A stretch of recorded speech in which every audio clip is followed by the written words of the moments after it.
We'll get people ask us all the time, would you trade player X for player Y? And the answer to that is, it depends.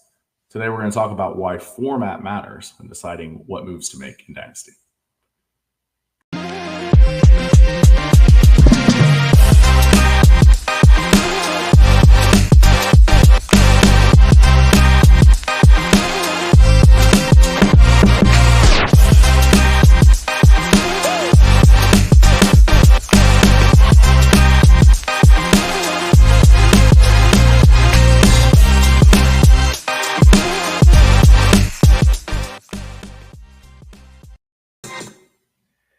Welcome to the second episode of the Dynasty Gambit, brought to you by Ben McCown and my co-host here, Austin Jacobson. What's going on, Austin? Hey, good to see you, Ben. Excited to get into another episode, talk about some different Dynasty strategy as it relates to league settings, and kind of talking about why your format matters, different positions, different scoring settings, different roster settings, and how that can completely change the way you approach a team. So excited to get into it. Absolutely. We're going to be talking things, literally running the gambit between tight end premium, point per carry, different PPR settings, different size of your league, different size of your team, as well as how many players you're starting on your team. So Austin, we have in the show notes, some different settings, some different formats that people use. What's kind of your favorite format that you've found that you've played in so far? Like one of the top ones that you like? Yeah, so I typically prefer a 12-team league. I'm in a couple 10-team leagues, and they can be fun. It needs to be deep enough, I think, where I think at least start 10 or start 11 for me. Superflex typically. And I like a little tight end premium. So like I think 1.5 or 1.75. I think 1.5 tends to not matter quite as much, but I like a 1.75 or 1.75 points for tight ends, so a 0.75 premium. Yeah. But I really like to play in a variety of leagues just to get a feel for different things and try out different things. It's fun. Speaking of which, you, my friend, were the one who invited a number of us to an interesting experiment league where it's very, very, very deep. It's start 16, 10 team, and you have 2 quarterbacks, 3 running backs, 5 wide receivers, 2 tight ends, and 2 super flexes. And it's very, very challenging to draft right now. We're in the startup right now, and you ultimately have to pick which poison you want to, of which advantage you want to take. Because I ended up starting off the draft hammering the tight end position with the 107 and the 204 hitting Brock Bowers and Trey McBride. And that was fun. Like I really wanted a league where I could say, yes, I own the tight end position, but now I heard a little bit at the receiver and quarterback position. So how do you feel about that draft, and how do you feel like your start's been going? Yeah, for me, I thought, okay, so we have 2 quarterbacks and 2 super flex. I'm just going to hammer out the quarterback. So for the first 5 rounds, I took a quarterback. Going in, that was my strategy. And then as I was doing a couple mocks leading up to the start of the draft, I was thinking, well, maybe everybody will go quarterbacks. Maybe they'll go in a different direction. But really, more than I thought, a lot of quarterbacks fell. And to me, even though, so we have 4-point passing touchdown, and we have some juice scoring for the running backs and the tight end, so it does lower the quarterback slightly. Then it makes them not quite as big of an advantage of the other stuff, but it's still like if you can start 4 quarterbacks, you're going to want to start 4 quarterbacks. So, but I will be catching up at every other position. So it's going to be it's going to be interesting to see how it plays out. Yeah, and I kind of had the same feeling that you were kind of having, where you said, I think everybody else is going to be going quarterback, and that I want to try something different, get a little bit of a positional advantage. Actually, I'm going to go ahead and just share our drafts so far here. Yeah. Right? Can you see that, Austin? So yeah, actually, hang on one second. Here it is. All right. Yes. So, yeah, you had a pretty strong start here. Jaden Daniels, Josh Allen, Lamar Jackson, Jalen Hurts. And then you start to get into a little bit of receivers, and of course taken by me, running backs. It actually looks like a normal super flex startup draft. And I think what you were kind of pointing to was that it probably shouldn't. So a lot of quarterbacks fell, and Yeah. you got some pretty good deals. Getting some. I couldn't believe Mahomes at the 207. I couldn't believe Mahomes at the 207. I do think there's just a little bit of like, okay, 3 running backs is very hard. You know, to get 3 starting running backs is going to be difficult. And we had a 0.1 PPC, so there's juiced value for the running backs. You know, obviously tight ends starting 2 of them and a 0.75 premium. And then starting 5 wide receivers. So you're going to be skimping somewhere. And so I think it's going to be really interesting to see how it all plays out. But I'm happy with having 4 quarterbacks that I can start. But we'll see how the rest of my team looks by the time it's done.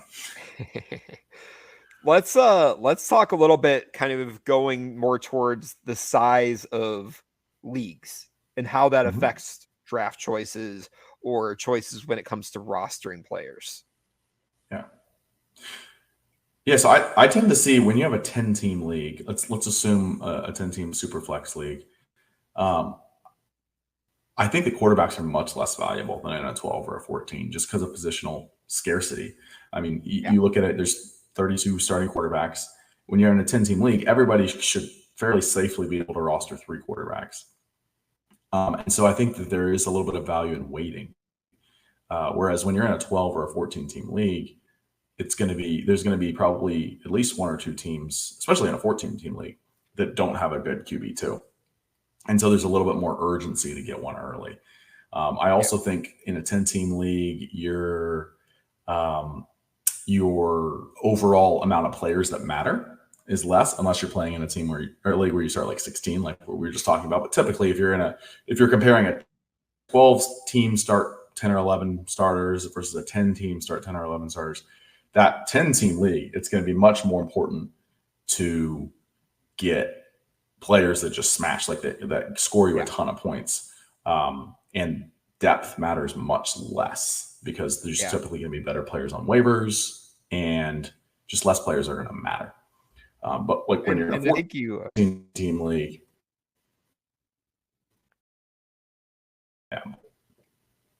no, for sure. Yeah, in a 14-team league, you just have a lot more players that matter.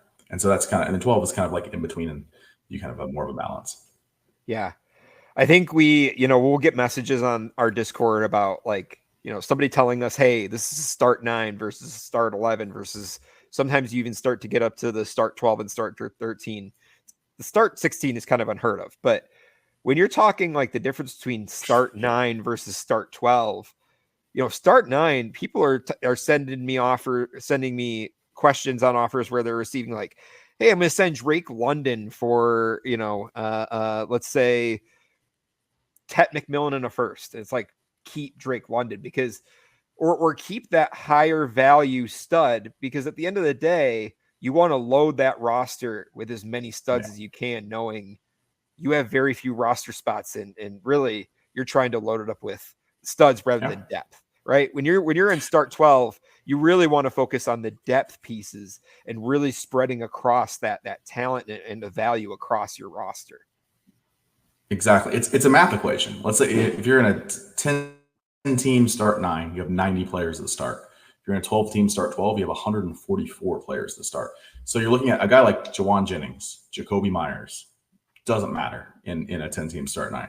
But in a 12-team start 12, that's a player that probably is starting in a lineup every week. Definitely. So it really matters because if you're trading a guy, let's say you're trading Drake London for, let's say, Jerry Jeudy, Mike Evans, and Jawan Jennings. In a 14-team start 13, let's say, that trade makes sense because you're getting 3 starters. But in any kind of a normal size format or smaller, a 12-team start 10 or a 10-team start 10, you want Drake London because those other guys are more fringe players and you want that hammer starter. So it really matters. Like you can't just take it in a vacuum. I expect that in this league we were just talking about, the 10-team start 16, that we'll see some trades where teams will have terrible depth or they'll have a couple injuries and they'll trade one of their better players for 3 or 4 players that are more fringe starters, and it just gets more points in their lineup. I think that'll happen more. And the deeper the league is, the more those type of trades make sense.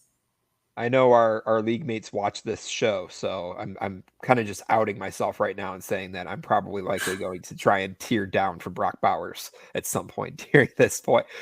But it's that's something too, right? We talk about making trades, making deals, and I think we wanted to talk about up tiering versus down tiering and when it makes sense. And this Yeah. is actually the perfect situation to talk about because when you're in a very deep, deep, deep league, the down tiers make a whole lot of sense when you're trying to fill roster spots and fill starting positions on your roster, and then also get additional pieces on top of that. And then that's the point where, like you said, taking that deal for Judy Evans and Jawan Jennings, giving up, more of a stud in Drake London or somebody that is more of a smash in a very shallow league, but you want to down tier. You want to basically get more with equivalent value, but really make up more of your roster and your starting spots. So, when you're talking up tier, that's definitely the league where either again you're competing or it's a much more shallow league in that position. Yeah. Yeah, I think that tends to happen when you have these super deep leagues. You'll get teams. I mean, the draft is very important because you'll get teams that draft a couple guys late that they weren't expecting to do anything to become relevant players, and then those are the perfect opportunity for you to use those guys to do a tier up because you have those extra pieces. Because depth is so coveted that if you already have a little depth, you can sacrifice some to someone else that needs it to tier up. But typically, you'll see a lot of people trying to tier down to get more pieces because they just can't field a good lineup. Obviously, in the off season, like kind of we talked about last time, in the off season, you're not super focused on setting a lineup, but Yeah. there is a little bit of at a certain point, you're going to be like, oh man, I only really have 8 players that I feel comfortable starting, and I have to start 12. So maybe I need to start splitting some assets. And so if you have any kind of depth, that's the perfect opportunity. You should be able to get some deals done to tier up if you want to, or just keep that depth for when you need it later. Yeah. I mean, that's kind of where I'm at. And you kind of see it my strategy. Austin, you've seen me in startups before and some of the other guys that we do startups with, but like trading back in startups is one of my favorite things to do because especially when you're talking about a deeper league, you want to try and stack the picks as much as possible and get more value as you move down the draft.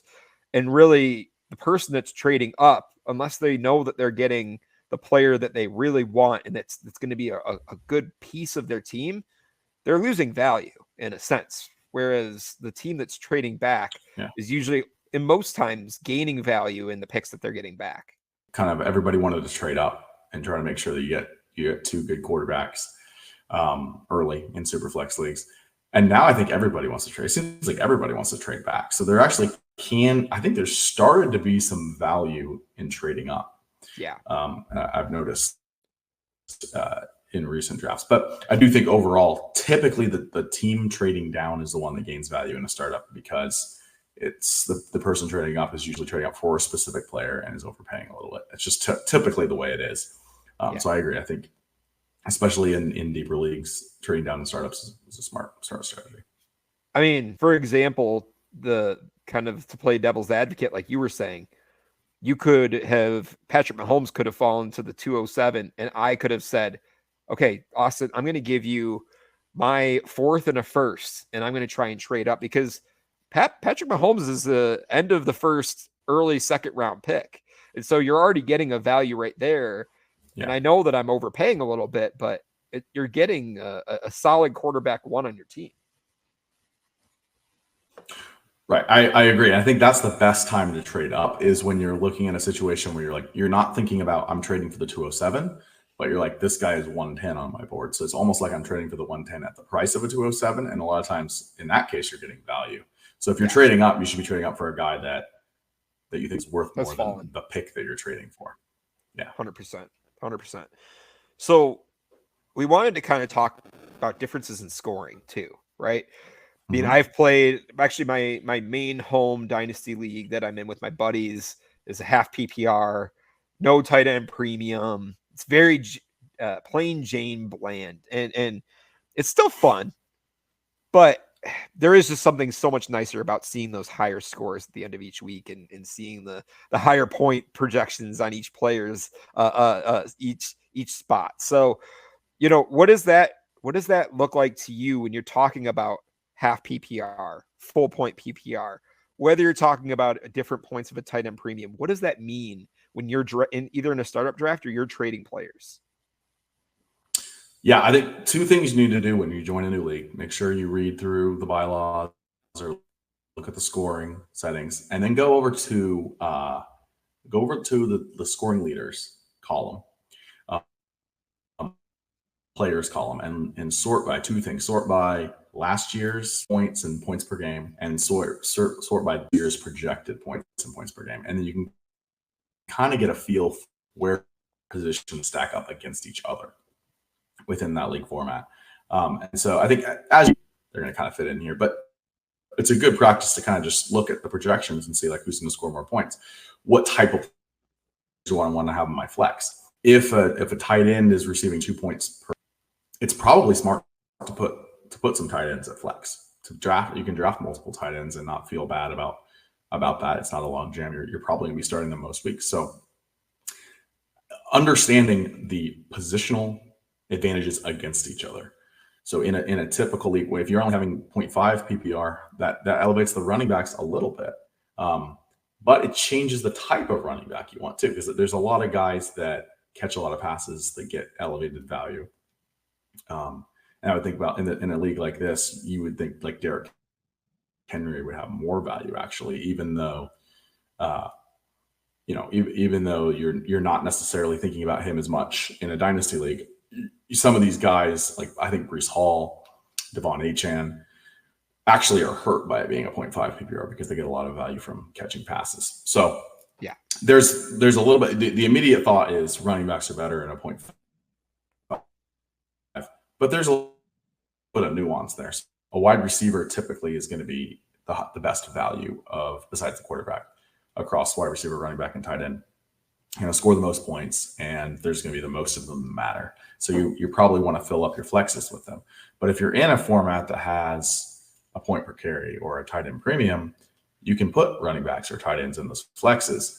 And I think a lot of times the wide receivers then, even though the scoring is either evened out or even the wide receivers behind, depending on how big the premiums are, people still try to overdraft the wide receivers, and you can actually gain, I think, some advantages by punting receiver a little bit and focusing on filling up those higher premium positions, and even putting some guys, more fringe tight ends or running backs, into flexes if there's more premiums or bonuses associated with those positions.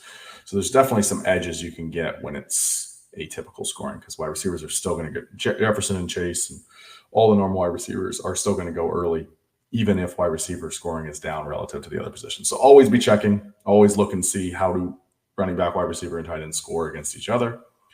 And then, is it a 6-point passing touchdown or 5-point passing touchdown or 4?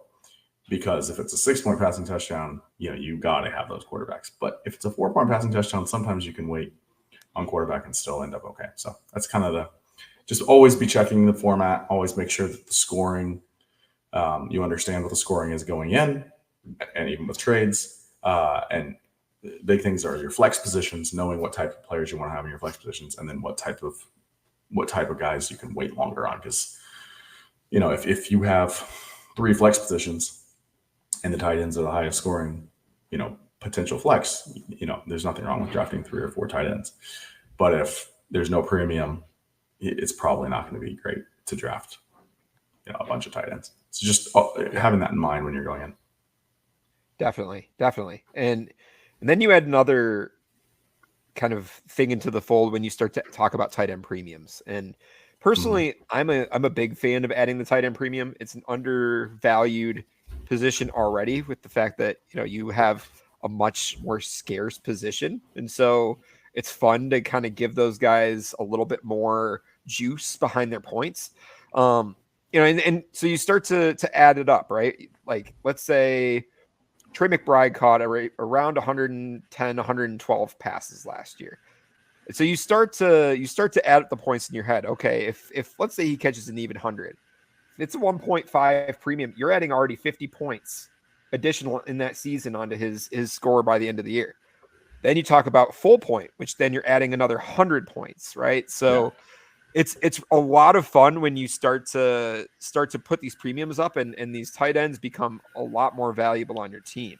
There's a lot of dynasty owners out there that have the strategy of stacking up as many tight ends as possible when it's a high premium, and they can sit in your flex and really put up just as many points as a quarterback sometimes. Yeah. Trey McBride week to week is probably just as valuable as somebody like Patrick Mahomes putting up 18 to 20 points a week. So I personally am a fan of tight end premiums when you're talking about 0.75 or higher. It just adds a little bit more juice to those tight ends, and it's fun, right? I think I was kind of talking about how my home league is 0.5 PPR. It's one flex, no tight end premium, and it just feels like it has a little bit of meat left on the bone, and I would like a little bit more out of it, right? It's been a fun league for me for years, but at the same time, I've had a lot of fun increasing the scoring. I mean, I've even played as far as doing 1.5 point PPR. And so sometimes the first player off the board in that draft is Jamar Chase over over Jaden Daniels or Josh Allen. So those things matter when you're in a startup, when you're making trades, paying attention to those scoring settings, because I would much rather take a Brock Bowers over talking about in the same draft Drake London or Brian Thomas Jr. or Marvin Harrison Jr.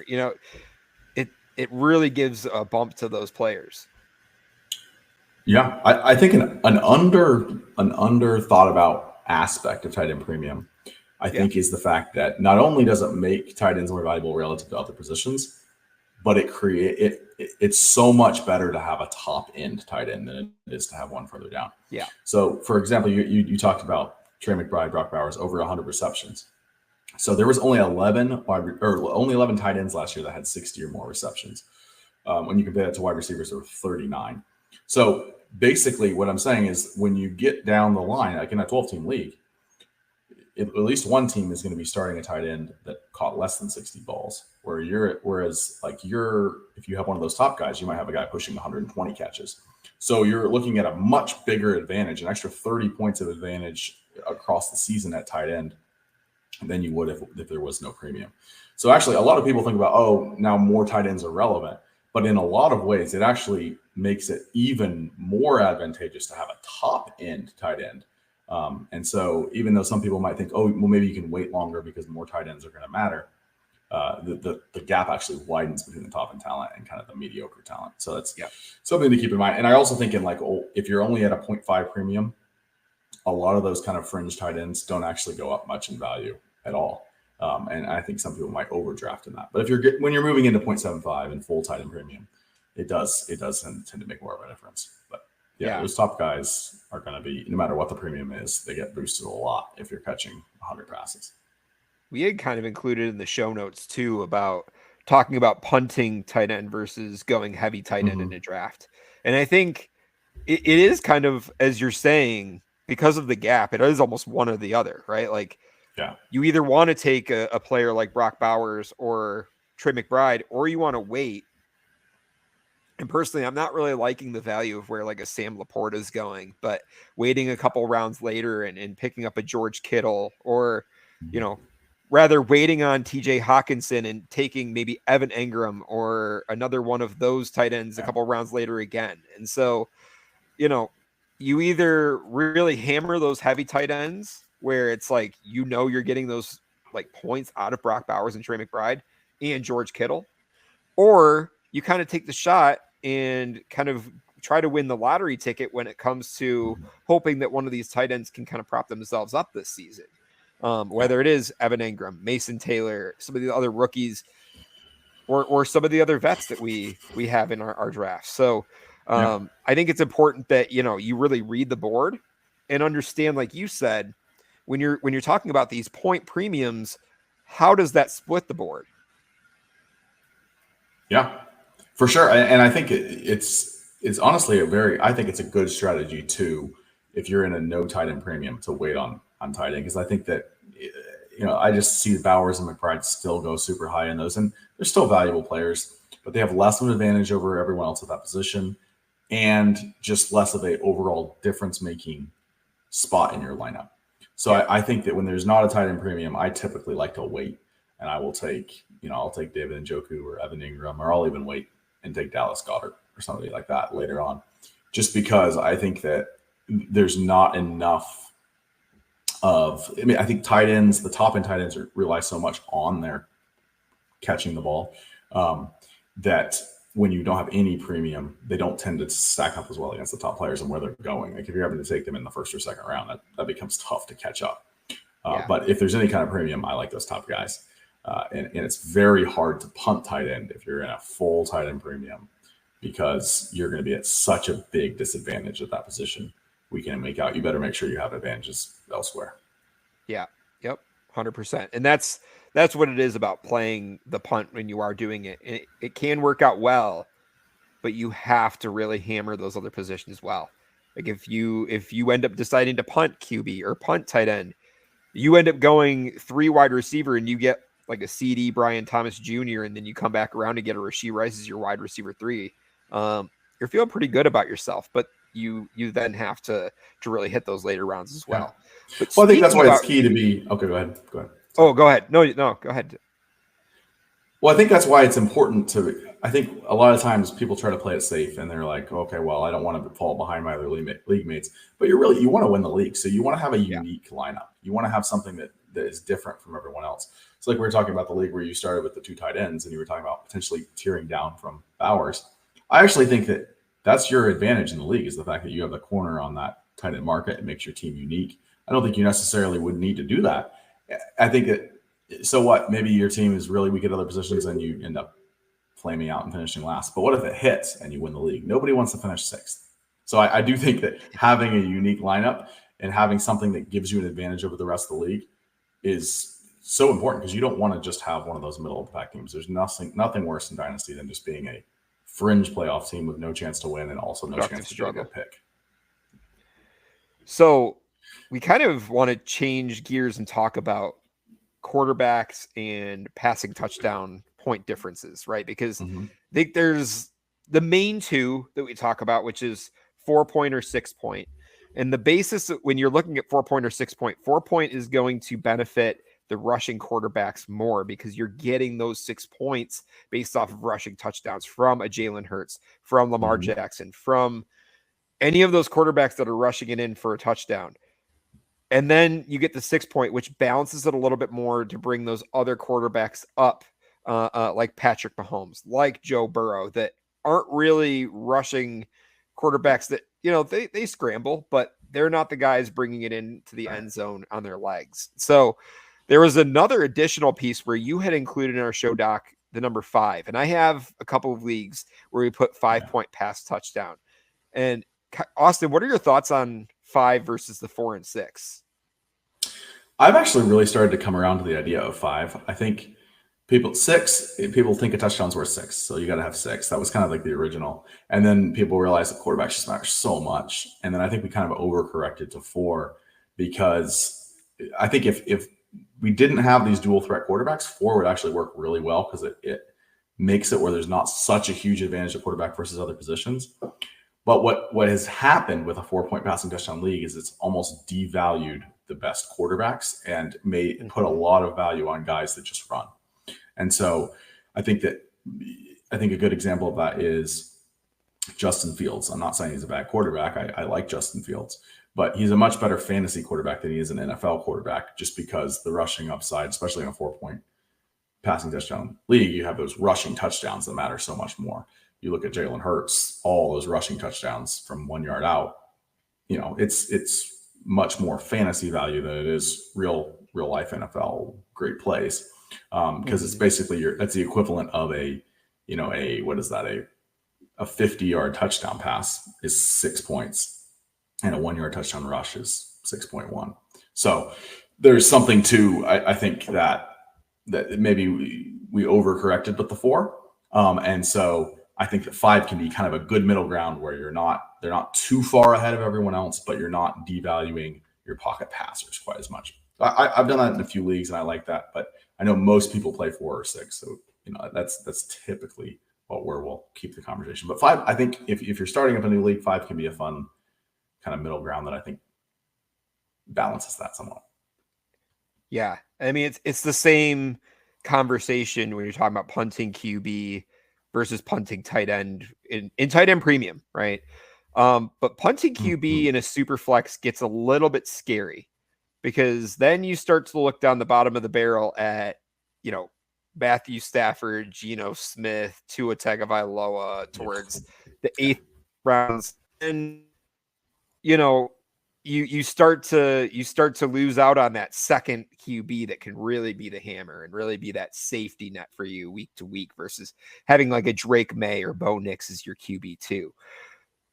But then again, you're balancing, the stronger wide receivers and running backs in those middle rounds. So it's really your choice on how you want to build your roster and what you find. Like, I think I've really enjoyed experimenting with mock drafts and experimenting in startups that I've been in with people where you kind of find your niche of where when you're in the draft, I like to take this player here. And that changes all the time, right? Because our rankings are always changing all the time based on more information that we get.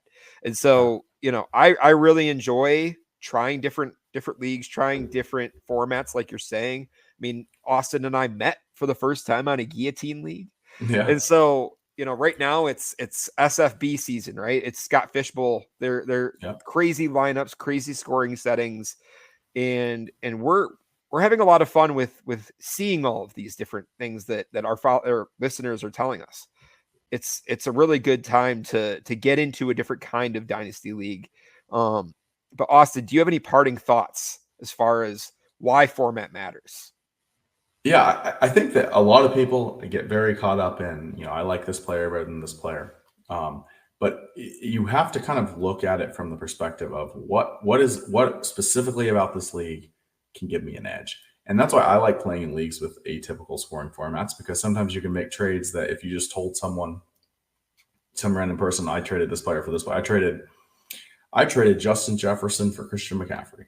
Well, that's a horrible trade, right? Well, what if it's 2 points per reception for running backs and 0.2 point per carry?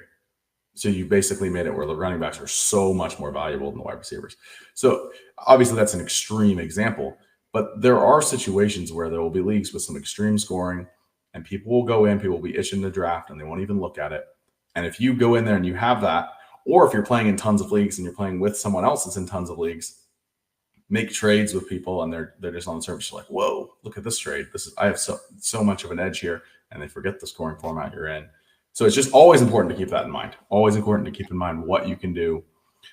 Make sure you're not wasting roster spots. If it's a league where tight ends are very devalued, don't have 7 tight ends on your team.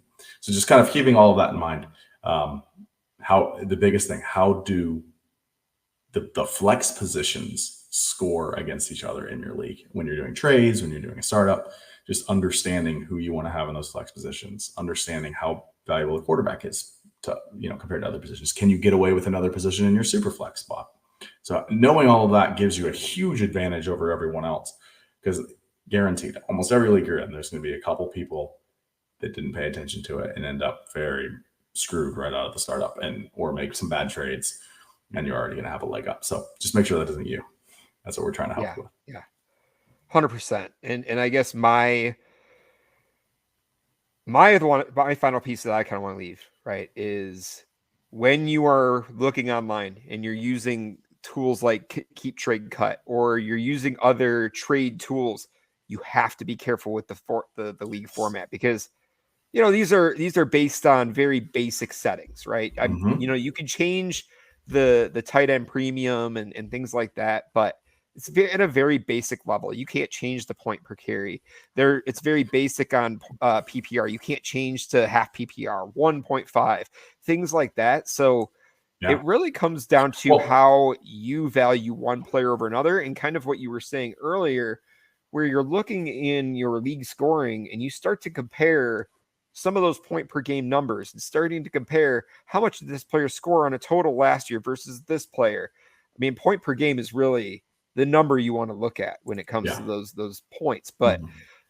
it kind of just stands to the point, like, be careful what you're doing when it comes to utilizing trade analyzers and databases where they have players ranked, because every league is different. Every scoring format is also different.